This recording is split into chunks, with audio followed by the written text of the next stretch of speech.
عقیدہ جس طرح کا ہوتا ہے اسی طرح کا انسان عمل کرتا ہے، جو اس کی سوچیں ہوتی ہیں، جو افکار ہوتے ہیں، اسی طرح اپنے شب و روز گزارتا ہے۔ جن لوگوں کا عقیدہ آخرت مضبوط ہوتا ہے نا کہ ہم نے اللہ کی بارگاہ میں کھڑے ہونا ہے، ہم نے اس کی بارگاہ میں جا کے اپنے اعمال کا حساب دینا ہے، عقیدہ آخرت مضبوط ہو تو لازمی طور پر اعمال سنور جاتے ہیں۔ انسان جواب دہی کے تصور کے ساتھ اپنے معاملات زندگی کو بار بار صحیح کرنے کی کوشش کرتا ہے۔ عقیدہ آخرت اسلامی عقائد میں بنیادی فکر کا عقیدہ ہے، اساس ہے عقائد کی۔ اگر کسی شخص کا یہ خیال ہو جائے کہ میں بس یہی زندگی ہے، کھا لو پی لو موج کرو، تو ظاہر ہے وہ فنا کا نام جب رکھ لے گا زندگی کو اور وہ دوبارہ اٹھنے کا قائل ہی نہیں ہوگا تو وہ تو کسی قانون کا پابند ہی نہیں رہے گا، وہ تو کسی چیز کی پابندی نہیں کرے گا، کسی چیز سے پرہیز نہیں کرے گا، من چاہی زندگی گزارے گا۔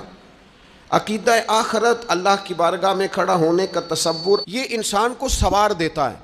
یہ ایک ایسا مراقبہ ہے جو تزکیہ نفس کر دیتا ہے، انسان کا باطن سنور جاتا ہے، اخلاقیات میں تبدیلی آتی ہے۔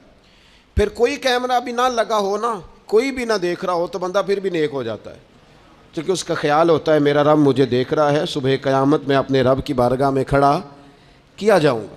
تو عقیدہ آخرت کی مضبوطی، اس تصور کا مضبوط ہونا امت مسلمہ کے لیے نہایت ہی ضروری ہے۔ آپ دیکھیے قرآن مجید فرقان حمید ہماری توجہ دلاتا ہے، اور سورۃ القیامہ کے اندر اللہ کریم نے ارشاد فرمایا ایحسب الانسان، کیا آدمی اس گھمنڈ میں ہے، کیا انسان کا یہ خیال ہے ان یترک سدی، کہ اسے آزاد چھوڑ دیا جائے گا، اس سے پوچھا نہیں جائے گا؟ کیا انسان یہ سمجھتا ہے اس سے کوئی سوال؟ ایحسب الانسان، کیا انسان اس گمان میں ہے، اس گھمنڈ میں ہے ان یترک سدی، کہ اسے آزاد چھوڑ دیا جائے گا، کوئی پوچھنے والا نہیں ہوگا؟ اسے آزاد نہیں چھوڑا جائے گا، اس پر پابندیاں ہیں، اس پر کچھ قیود ہیں، اسے کچھ حدود بتائی گئی ہیں، اسے ایک دائرہ کار دیا گیا ہے، اسے بتایا گیا ہے کہ یہ حلال ہے، یہ حرام ہے، یہ تیرے لیے جائز ہے، یہ تیرے لیے جائز نہیں ہے۔ اس چیز کی حد تک تو آگے بڑھ سکتا ہے، یہاں سے اس لائن کو تو کراس نہیں کر سکتا۔ اس پر پابندیاں ہیں، ان پابندیوں کے بیچ رہ کے وہ زندگی گزارے گا۔ اور یہ بھی یاد رکھے، یہ آیت ایک دوسرا معنی یہ دیتی ہے کہ یہ مت سمجھے کہ صبح قیامت اسے چھوڑ دیا جائے گا، اس سے پوچھا جائے گا، اس سے سوال کیا جائے گا۔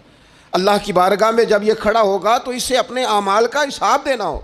لازمی طور پر ایک عدالت صبح قیامت لگے گی، جس عدالت میں مجرم پیش ہوں گے، انہیں اپنے جرموں کا حساب دینا ہے، ظالموں کو کھڑا کیا جائے گا، ان سے ان کے ظلم کے بارے میں باز پرس ہوگا۔